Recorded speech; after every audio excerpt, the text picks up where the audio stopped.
Marcel, where are you going with that disc? You are not putting that on again. Marcel, okay, if you press that button, you are in very, very big trouble. Attention.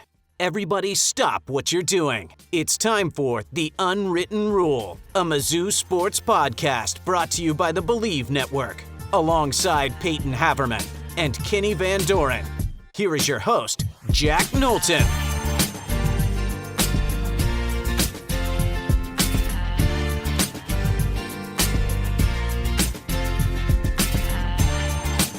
Welcome back to The Unwritten Rule, presented by FanDuel. Today is Monday, July 13th, and we are, still with me, guys, turning the page. I think I did that backwards. I don't know how it would go on the YouTube yeah, there you go, Kenny. Turning the page from one series to the next as we go through this summer of build-up toward the 2026 Mizzou football season. We've got a new one for you guys. We are going to start taking a way too early look, as I like to quote from, when top 25s come out, like right after the college football or basketball seasons.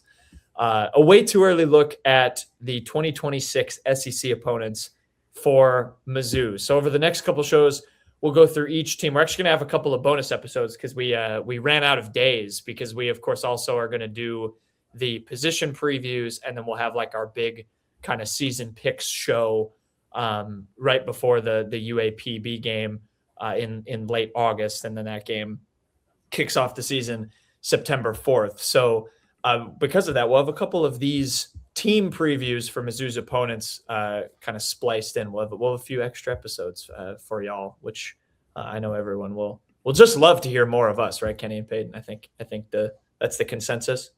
I think they just love our voices. But I'm excited to dive into this. I think it'll kind of develop as we go, just kind of set the table for each of these teams. Of course, like we're going in order of Missouri's SEC opponents. So we're going to start today with Mississippi State. Of course, if other stuff comes out about Mississippi State related to Mississippi State, we can talk about it, later on. We still haven't had SEC media days. There's, fall camp and all of that stuff still to come. And of course, there will be games to have talked about the next time we talk about Mississippi State as well. Well, yes, I guess when we, actually, preview them right before the week Mizzou plays them.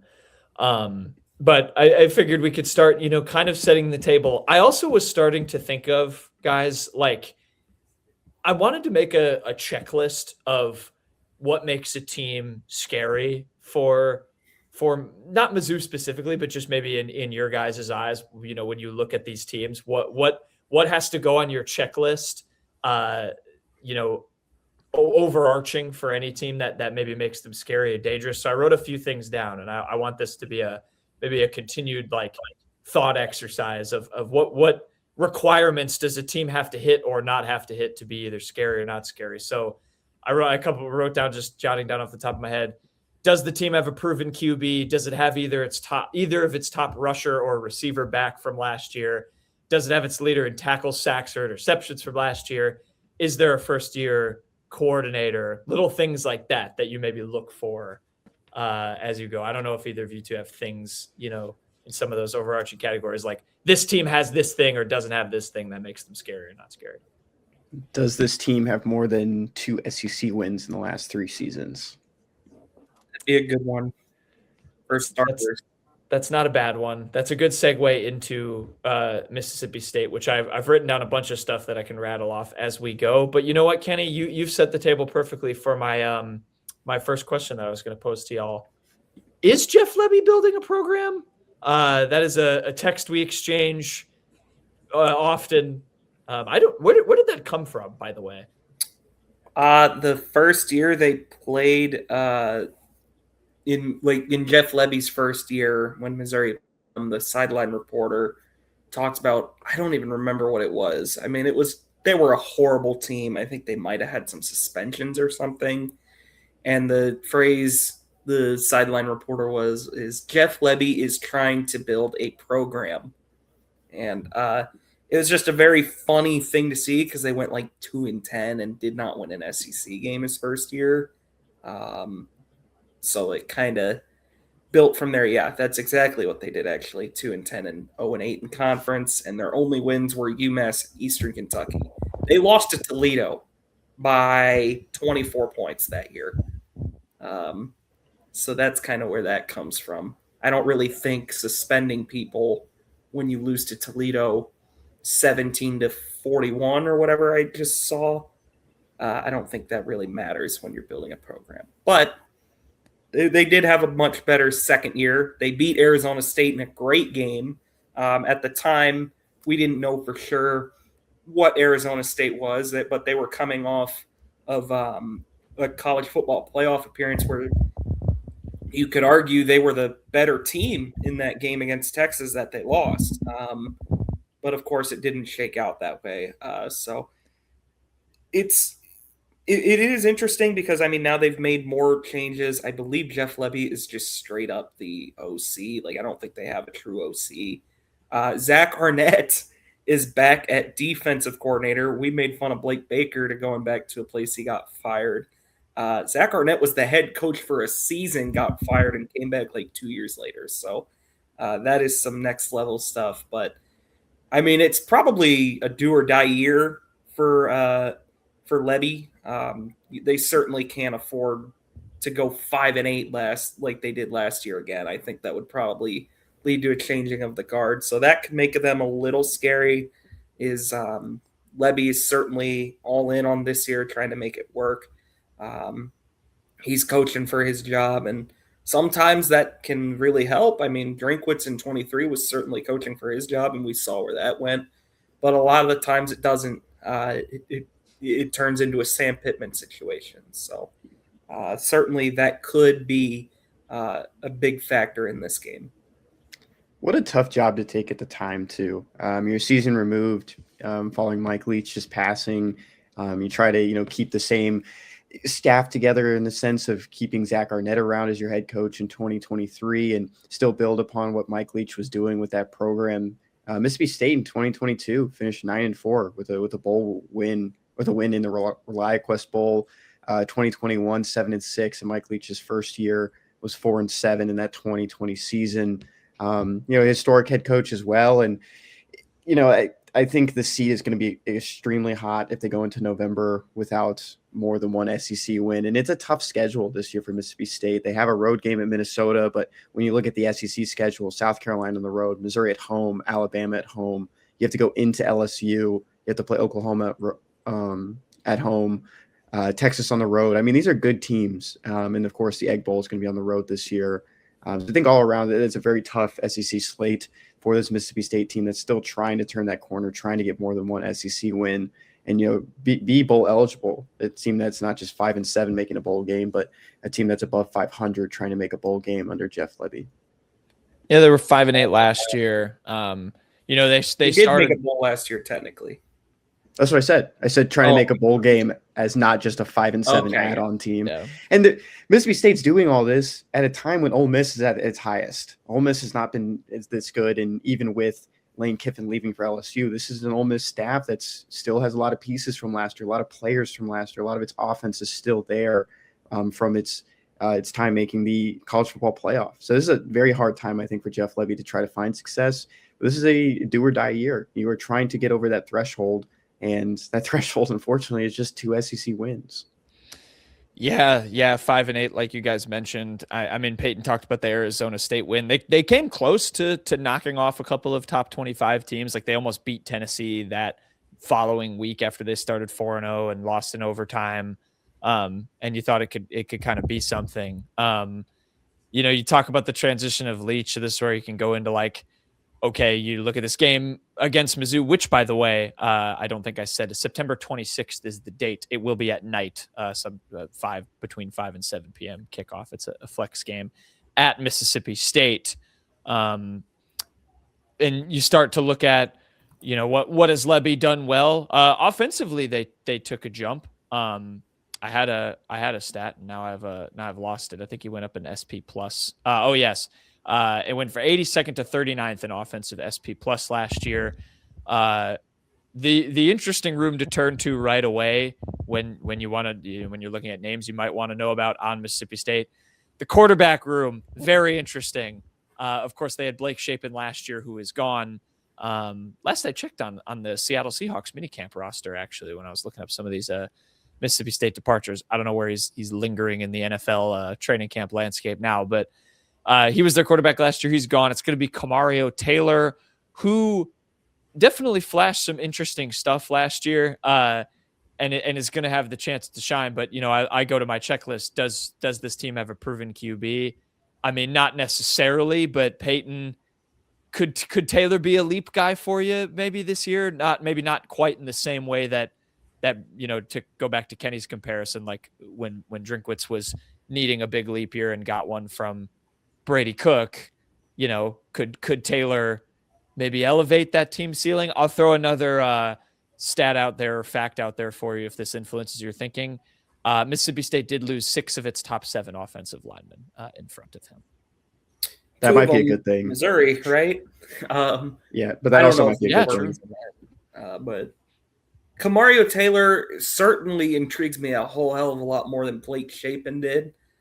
He was the better quarterback when Missouri played Mississippi State last year. I am impressed with him.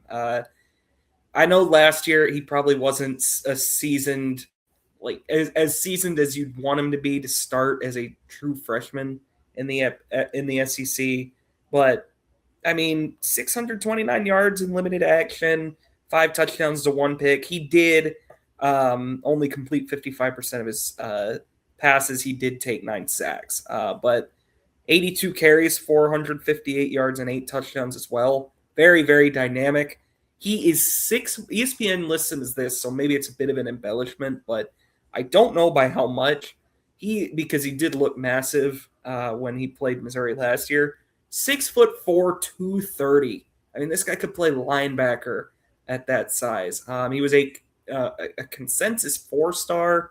He's a local kid. I believe like On3 Rivals had him as like a top 40 guy in the country. So a lot of talent there. I mean, he's kind of the ride or die for Jeff Lebby. I'd have to say if it works out for him, it'll work out for all involved. The backups are very funny, but realistically, if any of them have to play, it's probably a bad sign for Mississippi State in one form or fashion. But I am impressed by Kamario Taylor. I do think he's very exciting to watch. Another thing with Mississippi State, I mean, they had the number 12 ranked transfer class on 3. A lot of that has to do with quantity. They brought in 27 guys, and I believe they lost 70, it looks like. So, I mean, and a lot of those guys probably were just graduates and everything, but a lot of quantity there. I believe they got 1 4-star according to On3, and it was actually Marquis Johnson. But certainly plugging holes in a lot of places. A lot of Power 4 experience, a lot of guys from Arkansas. They got 3 different guys from Oklahoma. They got a guy from LSU. We'll see. We'll know more by the time Missouri plays them, who among that group is like kind of starting and like contributing big time, but certainly a lot of new faces. But interesting that a lot of them are from the Power 4. Some noteworthy offensive linemen came in as well. A name that probably Missouri fans remember, Miles McVay, started off at Alabama, went to North Carolina. DJ Chester, who spent some time at LSU, and there's been some overlap between offensive linemen there. Mario Nash was a one-time big target for LSU as well, if not a commit, I think at some point too. So there's offensive line familiarity throughout the SEC with some of the guys that are coming in. And this was an offensive line that, if you guys remember, against Missouri was just so beaten down by the end of the year. And once Kamario Taylor really took over and was making plays in the last 2 games, he was dealing with a pretty makeshift offensive line. I went back because I think Kamario Taylor's had a pretty good offseason in terms of PR and just what he's been able to show in front of evaluators. And he went to the Manning Passing Academy, and this comes from Wilson Alexander at On3. Kamario Taylor's arm strength popped from his first throw of the night. The ball effortlessly jumped out of his hand, allowing him to assess every part of the field. His passes cut through the air a little differently than the rest of the quarterbacks.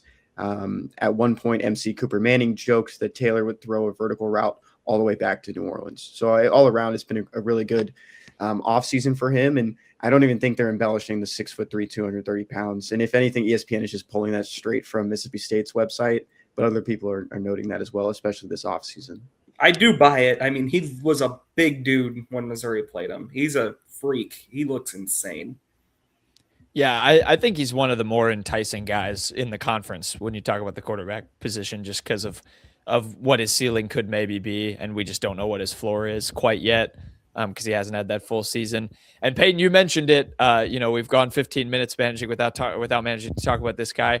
He's going to have a weapon that Missouri knows pretty well to throw to in Marquis Johnson, who, I was just kind of going off the Our Lads depth chart, and I'll run through the other transfers too. But there are a bunch of those transfers that you mentioned, that you guys both mentioned, who are projected to start as of right now. Marquis Johnson is one of them.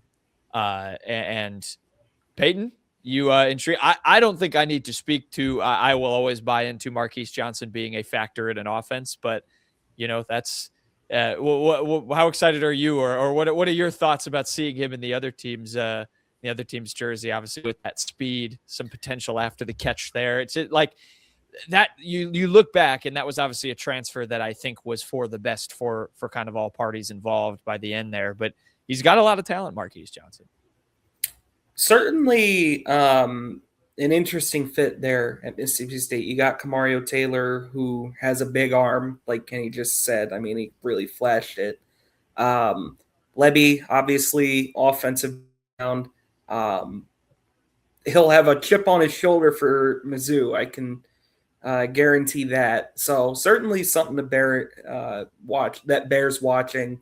I am surprised that On3 has him as their top-rated transfer as well. But like you said, I think it was best for everyone involved that they kind of separated. And certainly, I think he has the talent, no doubt.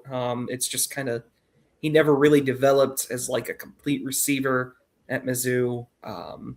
He's just always kind of been a track speed guy, and I think the next step for him is kind of seeing if he can develop as a true receiver. He's likely the top replacement for Brennan Thompson as well. He's definitely bigger than Brennan Thompson. I don't even think Brennan Thompson was over 5'10". Wasn't he 5'8"? Yeah, he was a small guy, but from the sense of getting downfield, I think that's exactly what they are. Brennan Thompson had a lot of long receptions, 58, 51. I'm just pulling it up through these games. A lot of receptions over 50 yards. So I think the downfield speed is what they're looking for, exactly what he did in his first 2 years at Missouri. They're trying to replicate that in his last year at Mississippi State. And when you talk about the pieces like around him and then around Taylor, I mean, you mentioned it, Payton, like another, just the checklist that I went through. They do have their leading rusher back in Bothwell, 677 yards, 6 touchdowns last season. It was him and Devin Booth was the other one who had about 507 touchdowns, and I think Booth is gone. They did lose a couple of pieces around, from their top guys. Obviously, Chapin was their leader. Brennan Thompson, who was an 1,000-yard receiver last year, and went to the NFL, was an All-SEC guy. They lost their starting tight end, Seydou Traore. He had 5 touchdowns, so that's another notable one. Tight end position maybe has some holes. I mentioned the offensive linemen. Haven't talked about their defense a ton. They lost their top 2 leading tacklers, Jerron Manning and Nick Mitchell. But they do get, I believe, their 3rd or 4th leading tackler, Isaac Smith, back. And they did have another All-SEC guy. His name is Kelly Jones as a corner. So defense, I mean, that just feels so up in the air, obviously, with the first-year D coordinator / returning to your former school defensive coordinator. I don't know how you want to define that with Arnett. But, I know there were some questions around there last year. I will ask you guys this, though. So, running through those transfers, you guys mentioned a couple of them. Marquis Johnson, of course, from Missouri. DJ Chester at LSU. LJ Prudhomme from Arkansas is also projected to be a starter on the offensive line. Dalen Evans from Texas A&M. Amari Williams from Florida State, a couple of defensive linemen. a safety Jordan Gilbert from LSU. Marcus Two-time SEC transfer. Yes. Jordan Gilbert. Yeah, A&M. Yes, from A&M as well. Marcus Williams from Rice, and then Quentin Taylor from Iowa State are all right now projected starters according to our lads. Again, we'll see. But feels like, he's going for more of the, trying to revive maybe some former blue chip recruits, guys who maybe, had up and down run or didn't get as much run as they thought at some of those bigger schools. What do you think of that versus the strategy of like bringing guys up a level from maybe lower down and like Payton said, maybe that quantity over quality? Of course, they lost a ton of guys to the portal and with just eligibility as well. So you got to fill those holes. But I don't know, your thoughts when you hear that many starters from some of those big name schools? I've always been somewhat of a fan of trying to like pluck some of those guys and find some things. I really couldn't tell you. I'd have to go through and look at the success rate for both to see what is the more proven strategy. I think it's fair to say Mizzou has also kind of gone more of the, Missouri fans always like to thump the production over potential thing, but I think more of this portal haul was for Mizzou, like Mississippi State, a lot of potential upside plays over production. Again, I don't know for sure which strategy works better. I think it's a solid idea for someone like Lebby to try and capture something, like, especially if it fits like kind of what they're looking for. Like Marquis Johnson is probably more of a reclamation project than bringing a guy in because he produced so much. And I hesitate to use reclamation project even, but that's like identifying a guy who you think is going to be a big scheme fit and could really break out big for you. So I kind of get it. And like you mentioned, I mean, they lost a lot in the portal. And quite frankly, when you go 18 in your first 2 years, you're going to have to shake things up in a big way. So I certainly think it's a logical play for Mississippi State. And I think it does lead to the idea that they do have the talent to definitely beat Missouri on the right day, especially with this being in Starkville. I think that certainly sets up an intriguing matchup there. Yeah, I was going to say when Jack said that earlier, Payton, I was like, what does that sound like? Sounds just like Mizzou. It's like this almost nearly the same approach in the transfer portal. You can point out guys, Jaleel Florence, Austin Simmons, Jadon Blair, Luke Work, guy from Mississippi State. Didn't really have, all of that many contributions this past year, but are going to be guys that have big impacts on this current Missouri team. And I mean, you're not going to get the same production in every transfer like you do in Robert Woodyard Jr. is coming into that linebacker room, but it's still a big deal for Missouri. I'll point out two connections real quick. There is a former Missouri commit on this Mississippi State team. Do you guys know who it is? Commit? Did he flipped, right? Oh, the edge rusher. What's his name? I forget. Micah Nickerson. Big in-state win for Mississippi State. He was committed to Mississippi State, flipped to Missouri, and then flipped back on signing day. Good connection. One more connection. This guy actually never coached in a game for Mississippi State, but there was a former Missouri coach on staff at the beginning of the year for Mississippi State. He left for the NFL. I don't know. Bush Hamden. He was a wide receivers coach going into the year. Oh, wow. So there you go. Would have coached Marquis Johnson. Where'd he go in the NFL again? Miami. Oh, that's right. He's reunited with Theo Wease. I feel like I remember we talked about that. They were never together. Yeah. Oh, you're right. You're totally right. Because Bush Hamden had left for Boise State. You're right. See, I need you guys to keep me in check for that. Well, now he'll coach Theo Wease. Could he have coached with Missouri lost a special teams coach. Who am I blanking on? Former Missouri running back. Olivo? Yeah, Brock Olivo. Did they coach together at Missouri? Him and Bush Hamden? That could have been a connection. I don't think so, to be honest. Might have missed each other by a year. He's got a tall task at Miami now. It's a rough team. There'll probably be some good FanDuel best beats about them when we come to NFL picks time. Anyway, Mississippi State. I have just one question for you guys.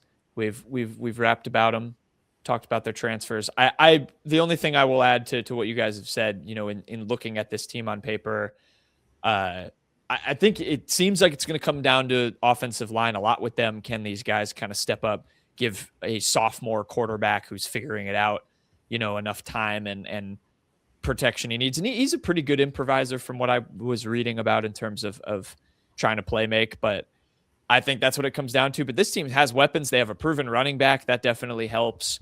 They could certainly do some damage on offense, and defense feels a lot more kind of like a we'll see. So I will ask you guys just one question. Does Missouri beat Mississippi State, yes or no, on September 26th? Now I'm going to keep track of all of these. I'll say yes. I think there's too many new pieces probably for Mississippi State. I think Kamario Taylor has worlds of potential, but that's a lot of new pieces on an O-line. Granted, I have questions about Missouri's D-line, so maybe it kind of negates it, cancels it out. But it's early enough in the season to where I don't think Mississippi State's going to have everything quite figured out. And I don't know. I trust Drinkwitz enough to have his program more in a good spot than Lebby at this point in time. But it is on the road.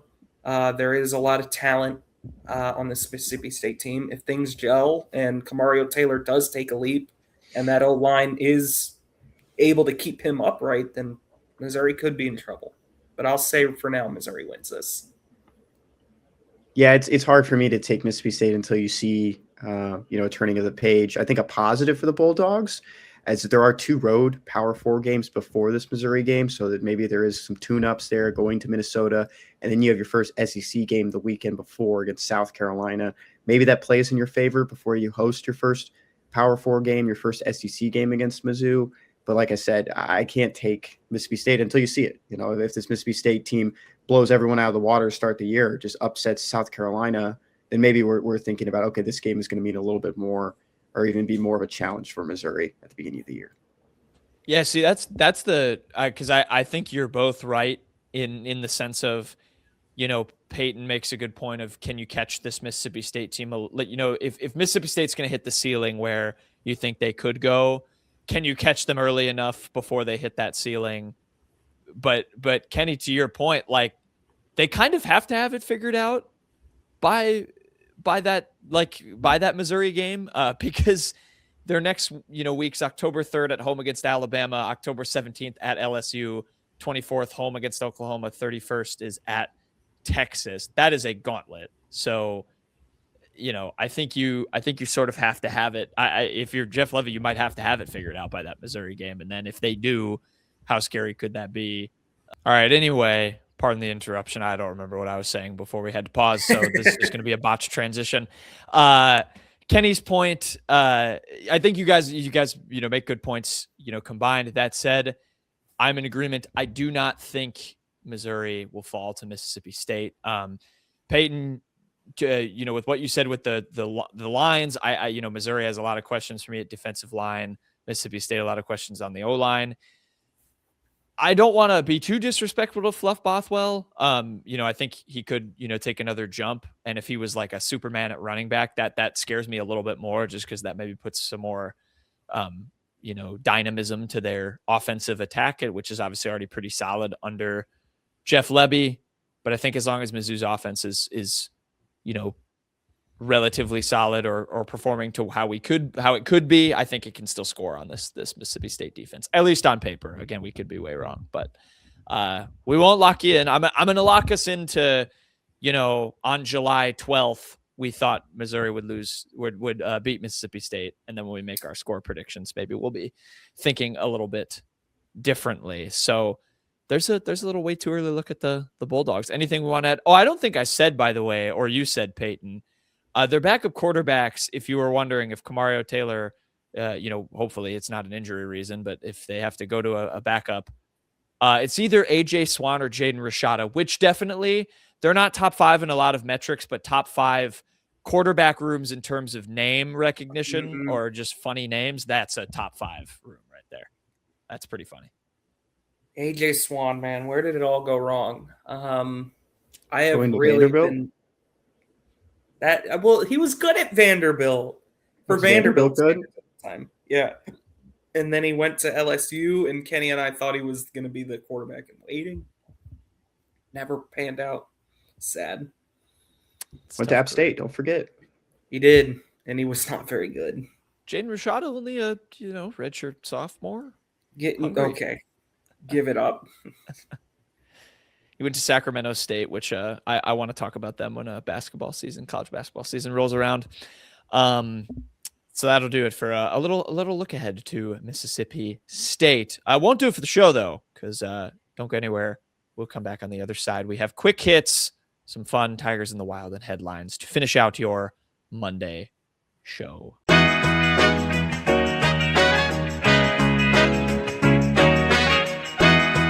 Okay, quick hits time. We'll finish up the show. We have a 3-man booth again for Daily Dozen to put our heads together. Kenny, how many are we going to get? And then start the quiz. 5. All right. Start. NFL. Dante Moncrief, Hakeem Nicks, and Ahmad Bradshaw were on this 2014 AFC team that made the conference championship game. Huge. I know Good this. start. Good start. I know this. I believe I know this too. Do you know it, Kenny? Wait, I don't know this. Hold on a minute. I know this. I know Hold on a this. minute. Pretty positive. Not I'm like the 75% Ravens. sure I know this. Not the Ravens. So the Steelers? Is that a bad guess? What is the? Hold on. Now that made me reconsider. No. I was thinking Colts all the way. Who would they have but played? now What I'm was the not Super Bowl? sure. What was It's the in Super Bowl Patriots. this year? Wouldn't it have No, been the because Patriots? isn't when 2014 AFC team. So would this be the 2014 season Yes. No. leading into the 2015 AFC title game? Which would have been The Colt, because that Super Bowl, I'm pretty positive. was This that is the Patriots winning it. I think That's it's the whoever- Colts. I think it's the Colts. Okay, I'm gonna the say- Patriots Colts. winning the Super Bowl over Wait, who? no. No. It's just it's the Patriots just making the Super Bowl. Like I think this is Patriots. No, I think it's Colts. I'm This gonna isn't go with my gut. Patriots. Is No, it no, Patri- I'm not saying this is the Patriots team. Is I'm this just saying Patriots whoever Seahawks? played this lost to the Patriots, I think. It Yeah, might be yeah, Patriots, definitely. Is this Patriots Seahawks? Because that was Super Bowl 20 59 or 49. This is Super Bowl 49. It's Yeah. Colts. Just go Colts, so Colts. Colts. Just Okay, go Colts. cool. Okay, good. Okay. There you go. Good job, guys. We stewed on that MLB. one. In 2009, this Nationals corner infielder hit 33 homers and won a Silver Slugger and Gold Glove awards. Oh my gosh. It's like 2019 Washington National today. It's Ryan Zimmerman for sure. 2009 Washington National of the Week. Nice. NHL, Payton. What Eastern Conference team had this Stanley Cup pathway in the 2010s? Defeated Toronto 4-3, defeated the New York Rangers 4-1, defeated Pittsburgh 4-0. Oh, geez. I don't know. It Capitals? could be the. So let me run through who I am like pretty sure. So the Rangers made a Stanley Cup. They lost here, so they're out. Pittsburgh out. Toronto never made a Stanley Cup, so we can't eliminate them. The Hurricanes did not make a Stanley Cup in 2019. In the 2010s, yeah. Yeah, in the 2010s. I like the Bruins Capitals made there. it twice. The Bruins beat Ooh. the Hurricanes in the Eastern Conference Finals in 2019 before they lost to the really annoying Gloria Blues that we had to really endure a lot of our freshman Still year. at endure it. Mizzou. Uh-oh. So they're out. It's not the 2019 Bruins, but it could be the first Bruins because they played the Blackhawks. There's also the Lightning. Ooh. I feel Like like Lightning? I vaguely remember a Lightning Does- Penguins series. Does Let's Washington go have a Lightning title? just because I'm basically throwing a dart. Go Lightning. Correct. We can go Capitals when we double dip. Do they have a title with Ovechkin? Yeah, they do, did. right? It's 2018, Yeah. right? It was right when we were in high school. I just want to make sure I wasn't. I don't. Honestly, it could be that. I'm not. I don't remember for sure. I was trying to game theory it as much as I could. Estonia. Yeah. Yep. Is it Tallinn? I don't know. Tallinn, I believe. Tallinn is the capital of this European country that has the colors blue, black, and white in its flag. Estonia. Can you guys name one Estonian, a notable person from Estonia? I'm sure there's some cyclists. There was a center back who played for Liverpool, my favorite soccer team, for a while, named Ragnar Klavan, who is from Estonia. Shout out. That's a good name. It is. The face on the celebrity mashup for YouTube, that is, man, why do I know this? Kind of looks like Mark Wahlberg, but like in a weird way, but it's definitely not. The face is the female. Who is that? It's kind of a bonk. I know who it is. I have no idea who any of these people are. Who is it, Kenny? She has a bathwater. Oh, it is Sydney Sweeney, isn't it? Yeah. Oh, brother. You want me to put Mark Wahlberg? It could be. It's not Mark Wahlberg. Nobody in that photo looks like Mark Wahlberg. I was Wahlberg. wrong. It's not even Sydney Sweeney. I think it's the girl from X. Remember that movie, Payton? We used to watch? Yeah. I mean, but I don't remember her name. Yeah, do I. Brutal. I've never known the correct pronunciation. Is it hostess? Hostess. Hostess describes this treat as fluffy chocolate cake is rolled up with cream filling covered in a sweet fudgy icing. Is this the zebra cakes? I think these are ho-ohs. Oh, what were those? No. Rolled up? I think they're ho-ohs. Do it. Woo! Top rope, Payton. That's 4. That's Television. 4. Later reprising the role for a spin-off film, Jesse Plemons played surprise villain Todd Alquist in this final season of this cable drama. El Camino. No. Oh, well, he was back in the movie El Camino. Yeah. It's Breaking Bad. Shout out Todd. Great character. And we hit it. That's 5. Movies. What actress played Samantha L. Jackson, the replacement love interest for Miles Kunis in Ted 2? Mila Kunis. No, Mila Kunis. Oh my gosh, I didn't even read her name correctly. I know Mila Kunis. You haven't seen Ted. I thought you would have gotten this, Kenny. Like immediately. Who is that? I don't know who that is. Isn't it a blonde woman? Yeah, I can picture. I don't know her name though. I can't believe I said Milas. Oh my gosh, Milas. Well, it's Mila with an S, so you just probably switched it. Oh my gosh, you guys gonna kick me off the show? Yes. Not if you get this question right. I don't know who plays it. I don't know her name. Don't ask me. I've never seen this movie. I know who it is. I don't know her name. Wait, hold on. I'm reaching into the deep reaches. Just do Samantha Olsen. It's not Samantha Olsen. I'm reaching into the deep reaches of my brain. It is Amanda Seyfried. That's who it is. You're cheating. No. I just remember that. Yeah. Music. You put the boom boom into my heart. You send my soul sky high, where your loving starts. Are the lyrics from this 1984 Wham song. Whip It. Isn't that a Wham song? Like think of like a Minecraft song. It's just a parody of it. Yeah, we put Whip It. Is it Wake Me Up Before You Go? Double dip. I go with the Capitals. It might be the Bruins. I'm not 100% still wrong. About 31% people got that. It was the Bruins. Oh my god! I would have. My guess. Oh, let's Wake Me Up Before You Go. Oh wow, we could have had 8. I had to Google Wham, but you know. I was gonna go with Bruins until I said the damn Lightning, and it threw me off because I was like, I feel like I remember a Lightning Pittsburgh. Christian Bale. Okay, I see Christian Bale. I don't know who the other person is. Kenny, I can see where you got Sydney Sweeney from, though, which is it's just really funny that it's Frances McDormand. What has she been in? Fargo. Fargo. 3 billboards outside Ebbing, Missouri. What a great movie. I think she's the mom in. Yeah, she's the mom in Almost Famous. That's what I know her from. Primal Fear. I've heard of that. Burn After Reading. That's Burn After Reading is a great movie. Brad Pitt, MIZ. Yeah, he has a great ending in that movie. He does. He does. It's very memed. Tigers in the Wild. Kenny. The Tigers in the Wild. Day one of the MLB draft has concluded. Day two is happening while we're recording this, but 2 Tigers went in the 4th round of the MLB draft. Josh McDevitt, right-handed pitcher, went to pick 116 overall to the Arizona Diamondbacks. And then the Houston Astros took shortstop Cam Durnan with the 121st overall pick. There's now 3 former Missouri Tigers in the Astros system. Bryce Mayer, who was taken in the 16th round of the 2024 draft, and then Trevor Austin, who was signed as a UDFA that same summer. You guys want any scouting reports on these 2? Give me one on McDevitt, because I know you were talking a lot about him in the lead up to the draft, actually.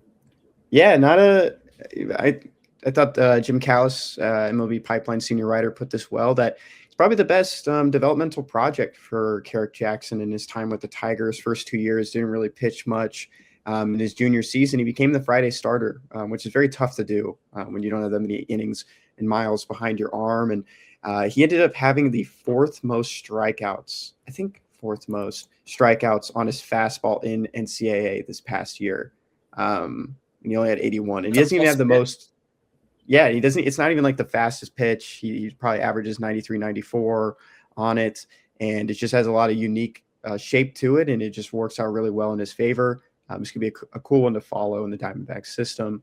With Durnan, it was also a little bit interesting that going into the draft, his stock just kept rising. He was maybe seen as more of like someone in the 6th to 8th rounds, but he went early in the 4th, and he's going to be someone that plays a very strong shortstop. He might not wow you as much with like a certain tool, but plays the infield well. He's going to stick at shortstop for as long as he can. And the Astros were very excited. I was reading some quotes from the scouting director on him being even available at the 121st pick. But he just kept moving up, and those SEC shortstops are just always something that intrigues MLB organizations. There you go. That's exciting. I mean, You it's great. You excited for Cam Durnan, Kenny? Yeah, it was pretty much fitting. I did talk to I spoke to Trevor Austin last week, and they didn't play together. Cam Durnan only played 1 year at Missouri. He was a transfer from Wichita State. And I even remember talking on the show when they got him, because his numbers at Wichita State weren't great, but his summer ball numbers were awesome during his time at before his first year at Mizzou, and he was in the Appy League. I'm going back to find it real quick. His fastball, McDevitt's fastball, so he had 81 strikeouts via his fastball. That ranked 3rd most among NCAA Division I pitchers this past year. Very nice. It's exciting. I'm glad the Astros wanted him so much. What grade is his fastball? 55, 60? Good question. I can actually pull that up too. Might be his highest graded pitch. Well, with that number, I would have to assume so. I'm pulling it. He was ranked 236th in the draft 250. 55 grade fastball, 45 curve, 50 changeup, 45 control. Can you ask them to rate Skidmore's changeup, Eli Skidmore's changeup, please? Them, the powers that be, the number mythical, guys. The mythical guys that grade. It's exciting. It's good the Astros, wanted him that bad. My Tiger in the Wild is Tamar Bates. He had a poster dunk with the Utah Jazz in Summer League. I hope they won this game, because I was kind of thinking about this when I saw this dunk. Tamar Bates has a pretty nasty habit of having his best dunks in games that Missouri loses. He had like that poster against Texas, and of course they lost. Great. That poster against Texas, the one against A&M is the one I always go back to, the one that absolutely should have won it, but they had a total breakdown. This one was really, I don't know who poor 2-7 is, but Vicious. Goes up. Who? I said it was Vicious. I can't tell you who number 27 is, though. I thought you guessed that's who it was. You want to guess? But yeah, Tamar Bates making an impact guess? In the Summer League. No, I don't. I think you should guess, because guess what? I have no idea. Can I get a hint? He played against Tamar Bates in college. Wade Taylor. Nope. Redemption. Not in the SEC. Yeah, that's Wade right there. not Missouri or at Indiana? At Missouri. He played against Missouri. He went to a school in Indiana's conference. That's a dead So given. he's an Illinois grad. Yep. Is this I don't know who? Will Oswald? O'Reilly. He was one of their Will first Riley. Oh my God, we talked about him recently. We did. I've called him on the phone. Mhm. I told a story about Nice that. guy. Yeah, he was cool. He was the one disagree. who I called on a plane, and like he answered while he was on, or I wasn't on the plane. He answered while he was on a plane, and I was just like, "How are you able to do this?" Yeah, I disagree. I think he is mean. He Mean. beat Missouri. He did. That wasn't nice. I'm sticking in the summer league. My Tiger in the Wild is Mark Mitchell. He has made 2 appearances so far with the Denver Nuggets. Played 14 minutes, scored 8 points, 3 for 5 from the field, made 2 free throws and 3 boards against Kenny's beloved Houston Rockets. That was on July 10th. And one day later, I do have to report he did have a Tony Snell stat line. He started and played 15 minutes against the Timberwolves. No points. He did not attempt a shot. He did, though, have 1 rebound, 1 assist, and a couple blocks. So it wasn't totally Tony Snell. He just didn't score as a starter. So a few appearances for Mark Mitchell. Next game for the Nuggets is Tuesday. They will play the Thunder. I'm not going to bring Javon Porter had the best. Javon Porter's had the best outing so far, huh? Yep. I will not bring up how Trevin Brazil did. Oh, he probably Did he played do super well? well, didn't he? I'm not going to bring it up. I just said I Oh my won't. gosh, he went 16-9. No, he didn't. I know. I was just saw saying. the numbers. I'm just It's not. not even that, like, 16-9 is good. it is The good. summer I league? just, In college, it's probably not good enough to warrant Payton going, I will not bring up his stat line. no, I'm not going to bring it up. Did he have over 20 points? I'm not going to say how he did. I have had a long-standing opinion about Trevin Brazil as an NBA player that I'm also not going to share for the sake of getting into an argument. With All I'm going to say is that he had an outing. He had an outing before he was out. You maybe don't want to sort by latest. I think you can find it. Okay, he's going to keep doing this. Do you want to share the best thing you learned, Payton, and just skip him? What? Yeah, I guess, because I don't really know what this is. Kenny can't even find his. Well, it's Kenny's thing. It's his headline. No. I'm saying you skip Kenny's headline, share yours, and it makes him have to. Now he's done it. Kenny, what's your headline? Or Payton, what's your headline? Or Kenny, what's your headline? My headline this week comes from On3's Alex Byington. CBS Sports ranks top 10 running back rooms in college football entering 2026 season. Without looking at this, I hope Payton didn't just open it. Where do Missouri running backs Jamal Roberts and Ahmad Hardy rank? I don't know who's Ole Miss's running back to, but if I assume he's not as good as Jamal Roberts, so I would say number 1. Number 8. Payton's closer. What? 7.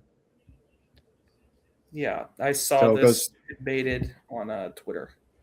Miami, Texas Tech, Oregon, Louisville. Oh, this Louisville, is in the country. Oh, you thought in the SEC? I thought it was SEC. My bad. Yeah. Sorry, Mark. I just called him Mark instead of Alex Byington. Shut up, Mark Byington, too. Marcus Davis. Sorry, Alex. Got to mention. Number 5, USC. Number 6, Florida. Number 7, Missouri. Yeah, they're better than Florida. That's a little silly, but okay. That's Florida that's more in front of Missouri is legitimately stupid. That's a shit take. That's a bad take. I agree. Should be ahead of Florida. I won't get mad that they're not number 1 in the. I think they have the best one in the SEC. But yeah, I won't fight. I won't fight against Isaac. Hardy is back healthy. They have the best one in the nation. Yeah. I think it's right. I think it's fair to grade on a curve, but not. I don't know. Isaac and Kejuan Brown, great players in college football 26, by the way. Both of them were Louisville staples under head coach Devoyne Showerhandle. Headline, Payton. Headline, we totally missed this last week, but Indiana and Missouri have finalizing an agreement. We did not miss this. On December 18th in Bloomington, this comes from John Rothstein. Just you. It's only going to be in Bloomington. There's no return game, much to the chagrin. There you go, Kenny. There's your word. So Missouri's got quite the onslaught. And yes, very few of these are at home. I don't care, man. You can't have your cake and eat it too. We wanted the schedule to get harder. Dennis Gates has made the schedule much harder. It's baby steps. Next up, you get one or two of these at home, hopefully. I don't have many apps on my phone, but I did download a vocabulary app. It has an AI background, actually, of a rainforest. Would you guys like to know the word for right now? Yes. Bloomington. Ineffable. Inevitable? What does that mean? Ineffable. Oh, ineffable. Too great or extreme to be expressed or described in words. That's a great word. Kenny's penchant, here's another one, for stealing words from Payton to use in his articles is ineffable. Ineffable?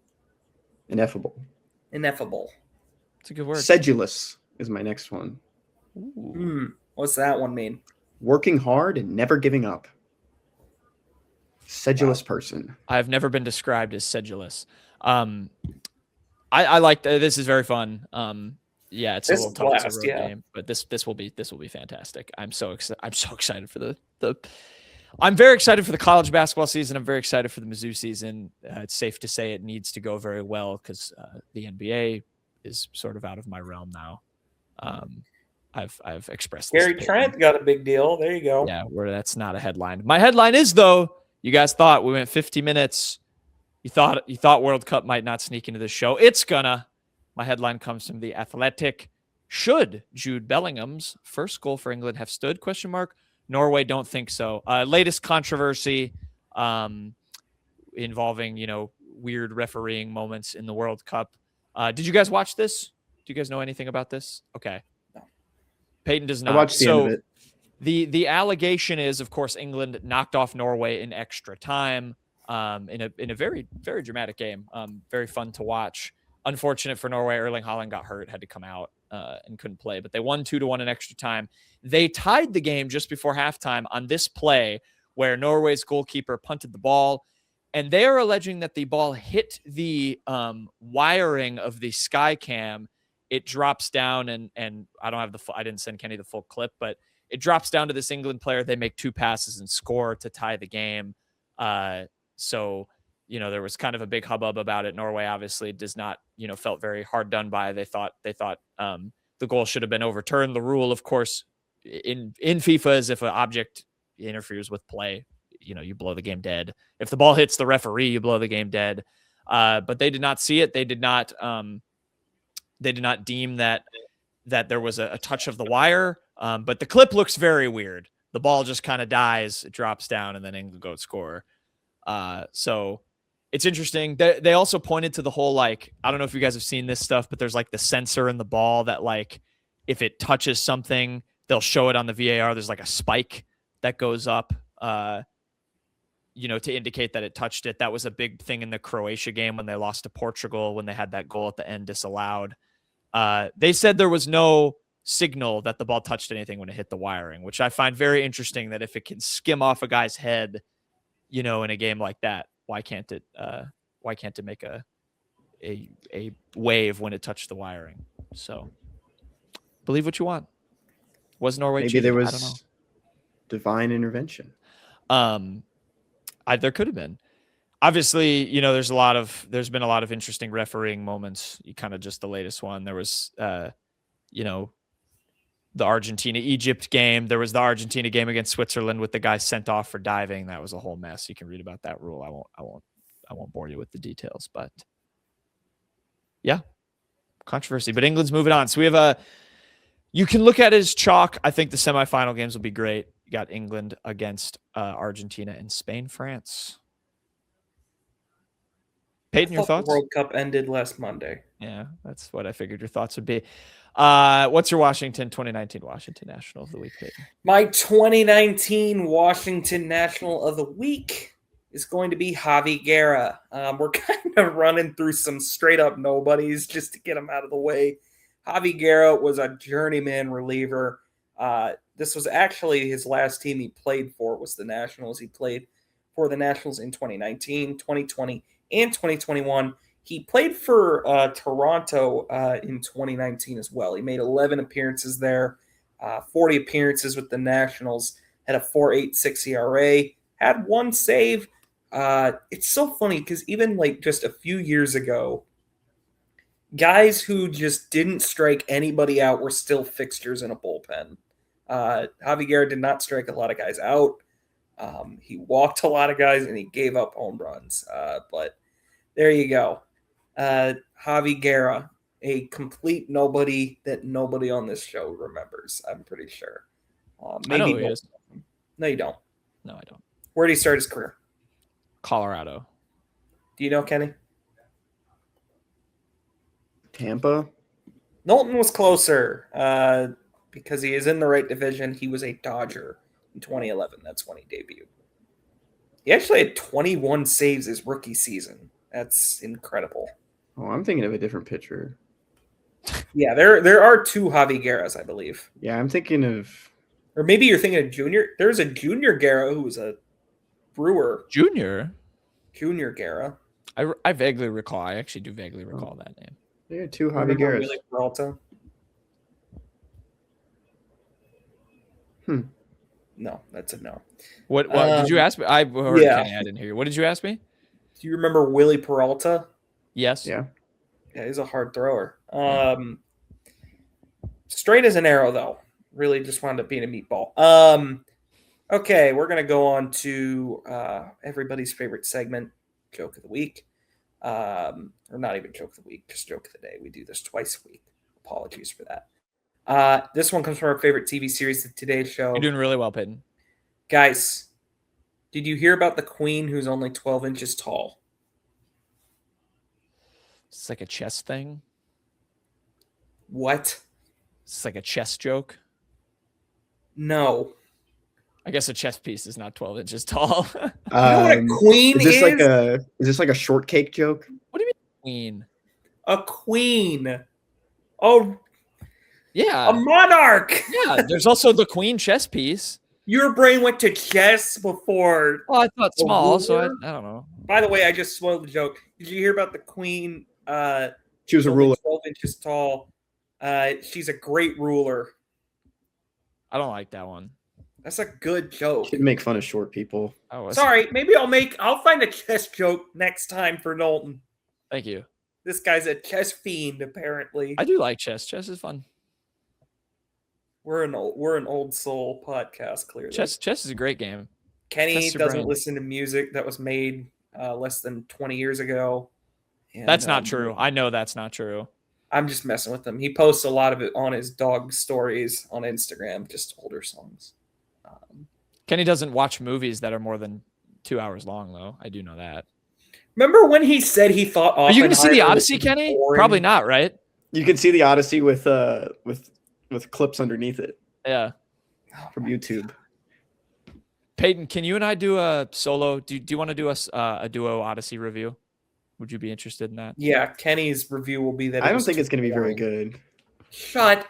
Don't. God, I'm dude. not even getting into this. I'm not falling for this debate. All right, we're ending the show. Thank you, everyone, for watching and listening. We will be back. Kenny might not be after that comment. We will be back on Friday. We're going to continue this. This is now our Monday, Friday segment, so we will have a continuation of Mizzou's preview of football schedule. That sounded so clunky because I was trying to pull up which game was next. It's Florida. We would talk about the Gators, who apparently have a better rushing attack than Missouri. Don't know about that. So we will see you all then.